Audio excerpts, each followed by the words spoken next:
নমস্কার বন্ধুরা, আজকে আমি তোমাদের যে জিনিসটা নিয়ে চর্চা করব, তোমাদের যে জিনিসটা জানাবো, সেটা হচ্ছে মোহনবাগান এবং মুম্বাই সিটি এফসি যে ম্যাচটা হয়েছিল সে সম্বন্ধে। তো সেই সম্বন্ধে বলার তোমাদের কিছু নেই। তোমরা যদি ফুটবল ফলো করে থাকো, আইএসএল দেখে থাকো, তাহলে তোমরা ফাইনাল ম্যাচটা অবশ্যই দেখেছো এবং দেখেছো যে কিভাবে Mohun Bagan super giant FC Mumbai city এফসির কাছে পর্যদস্ত হয়েছে 1-3 গোলে হেরে গিয়ে। ঠিক আছে, তাহলে বলার কিছু নেই। ম্যাচের সম্বন্ধে কিছু জিনিস আমি যে জিনিসটা দেখেছি সেটা তোমাদের বলতে চাই। বাকি তোমরা বিশ্লেষণ করে দেখবে যে কতটা কি আমি ঠিক বললাম না বললাম। তো মোহনবাগান শুরু করেছিল যে স্টার্টিং ফরমেশনটা ছিল 3-4-3 ফরমেশন।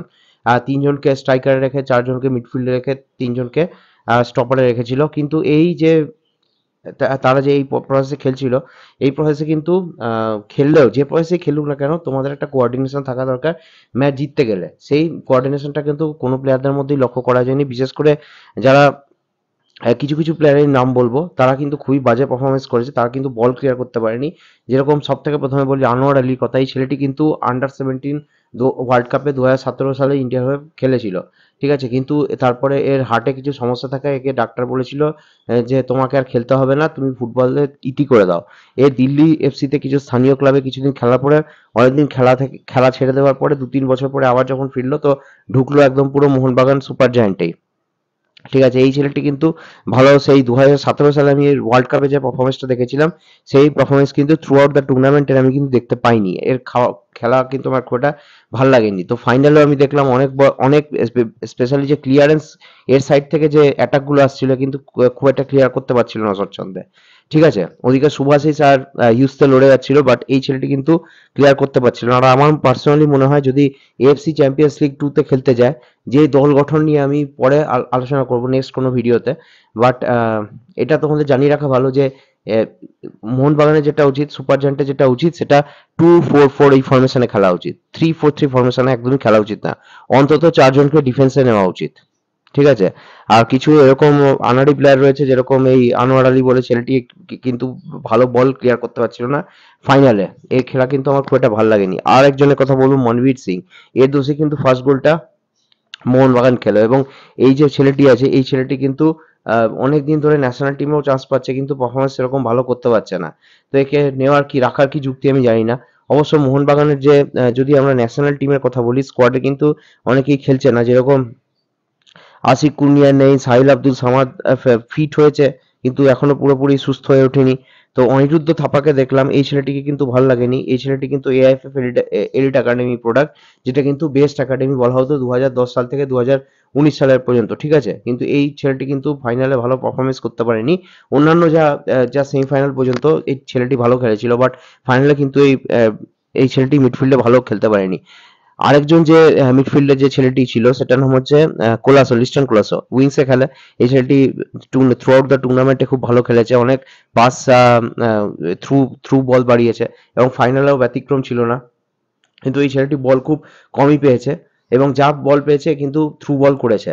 ঠিক আছে, এই ছেলেটি স্বচ্ছন্দ ছিল। তো মিডফিল্ডে যে জনি কাউকো ছিল, এ মোটামুটি মানে এর যে লেভেল অনুযায়ী যে এক্সপেক্ট করা যায়, এ আগের যে ইউরো কাপ হয়েছিল সেই ম্যাচে খেলেছিল।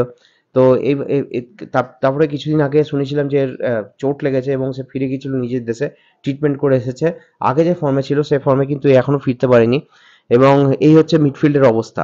থাপা খুব একটা ভালো খেলেনি, লিস্টন কোলাসও ভালো খেলেছে, মনবীর ভালো খেলেনি, এবং আহ, যে এই যে ফিনল্যান্ডের যে প্লেয়ারটি আছে জনি কাউকো, এ কিন্তু আগের সেই ফরমেশনে ফিরতে পারেনি। তো যদি আমাকে বলা হয় যে চারজনের মধ্যে কে ভালো খেলেছে স্টার্টিং এ, শুধু আমার একমাত্র এই যে লিস্টন কোলাসো এই ছেলেটিকে ভালো লেগেছে।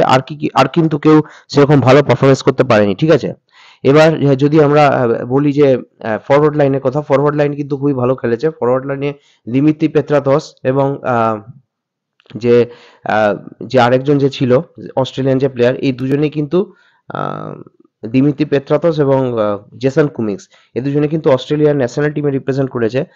জেসন কুমিংস যে আছে, জেসন কুমিংস কিন্তু স্কটল্যান্ডের টপ টায়ারেও খেলেছে, এবং 2023 সালে, 2022 সালে খুব সম্ভবত, এই সেকেন্ড টপ গোল স্কোরার ছিল জেমি ম্যাকলারেনের পর। জেমি ম্যাকলারেনও এক্সপেক্টেড ইন্ডিয়াতে আসছে এবং মোহনবাগান এফসিতে সই করছে, আমি যতদূর শুনেছি। এখনো কনফার্ম কিছু নিউজ নেই। তো দেখা যাক কি হয়।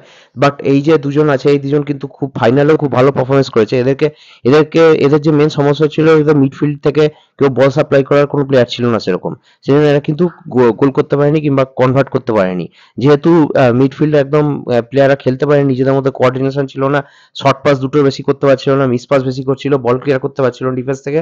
সেজন্য এদের কাছে বল এরা বেশি সাপ্লাই পায়নি, তাই জন্য এরা গোলেরও সুযোগ সেরকম তৈরি করতে পারেনি। তো ফার্স্ট হাফে যদি স্ট্যাটিস্টিক্স তোমরা দেখো, তাহলে এরা মোহনবাগান কিন্তু মাত্র 3টে অ্যাটেম্প্ট করেছিল গোলে, এবং 3টের মধ্যে থেকে একটা গোল কনভার্ট করে দিয়েছিল। আর মুম্বাই সিটি এফসি 10টা টোটাল অ্যাটেম্প্ট করেছিল, এবং 10টার মধ্যে কিন্তু দুটো গোল খুবই হওয়ার সম্ভাবনা ছিল।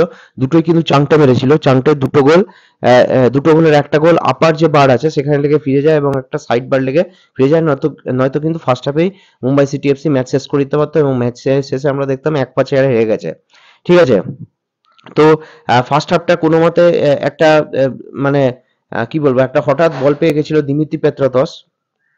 দিমিত্রি পেত্রাতস বল পেয়ে গিয়ে 30-40 গজ দূর থেকে একটা প্রচন্ড জোরে শট মেরেছিল, যে শটটি কিন্তু ধরা উচিত ছিল মুম্বাই সিটি এফসি যে গোলকিপার সে সেটা ধরতে পারেনি, ফলে হাতে বাউন্স খেয়ে সেটা দিমিত্রি পেত্রাতসের পায়ের সামনে পড়ে, এবং দিমিত্রি পেত্রাতস কিন্তু ভুল করেনি এবং গোল করে দিয়েছিল। কিন্তু তোমরা যদি ওভারঅল ফার্স্ট হাফটা দেখো, তাহলে কিন্তু মোহনবাগান একদমই ভালো খেলেনি। ফার্স্ট গোল পাওয়ার পরে অনেকে হয়তো ভেবেছিল সেকেন্ড হাফে এরা ভালো খেলবে, কিন্তু সেটার কোনো ছিটে ফোঁটা দেখা যায়নি, বরঞ্চ মুম্বাই পরের পর অ্যাটাক করে গেছে এবং সুফলও পেয়েছে। 81 মিনিটে বিপিন সিং, যে সাবস্টিটিউট হিসেবে নেমেছিল, গোল করে দিয়ে চলে যায়। ঠিক আছে? এই গোলে কিন্তু কিছু করার ছিল না। এটা খুব অনবদ্য গোল। মানে খুব শর্ট পাসে এরা খেলেছে, খুব মানে যেটাকে বলে ওয়ান পাস গেম, সেটা কিন্তু এরা গোলের সামনে এসে খেলেছে। 3-4টে পাস খেলে মানে 3-4টে সিঙ্গেল পাসে, ওয়ান টাচ পাসে, আমি বলবো ওয়ান টাচ পাসে এরা গোল করে দিয়ে চলে গেছে বিপিন সিং এর থ্রুতে। এবং ফাইনাল যে গোলটা হলো সেটাতেও কিছু বলার ছিল না, কারণ পুরো টিম অ্যাটাক করতে উঠে গেছিল উপরে গোল খাওয়ার পরে, এক গোলে পিছিয়ে পড়ার পরে। যেহেতু এদের ডিফেন্সে সেরকম লোক ছিল না, অলরেডি এর আমি বলেছি 3জন মাত্র ডিফেন্সে নিয়ে খেলছিল, তাই জন্য এমনিতেই প্রবলেম ছিল। তো ফাইনালি যে ক্রোয়েশিয়ান খুব সম্ভবত প্লেয়ারটি স্লোভাকিয়ান প্লেয়ার, যে কিনা রোমানিয়া টপ ডিভিশনে খেলেছে, তো সে কিন্তু ফাইনালি গোল করে বেরিয়ে যায় এবং মুম্বাই সিটি এফসি ম্যাচটা জিতে যায়। তো আমার পার্সোনালি যেটা মনে হয়েছে ম্যাচটা দেখে, যে আহ, Mohun Bagan super giant team team হিসাবে লড়লেও, পুরো ফুল টিম নামালেও, এদের কিন্তু এই ফাইনাল ম্যাচটা খেলার খুব একটা ইচ্ছা ছিল না। এর কারণ হিসেবে বলা যেতে পারে, এরা কিন্তু আগের বছরই এই সেম টুর্নামেন্টের ফাইনালে জিতেছিল। ঠিক আছে? এবং অলরেডি এরা এএফসি চ্যাম্পিয়ন্স লিগ 2 তে কোয়ালিফাই করে গেছে। সেই জন্য এই ম্যাচটায় এরা কিন্তু খুব একটা গুরুত্ব দেয়নি। ঠিক আছে?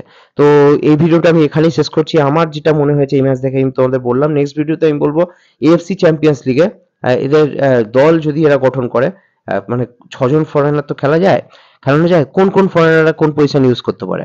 আজকে আমি এখানেই রাখছি। ধন্যবাদ। আমি কালকে আরেকটা ভিডিও আপলোড করতে পারি। ঠিক আছে? আজকে আপাতত এখানেই রাখছি।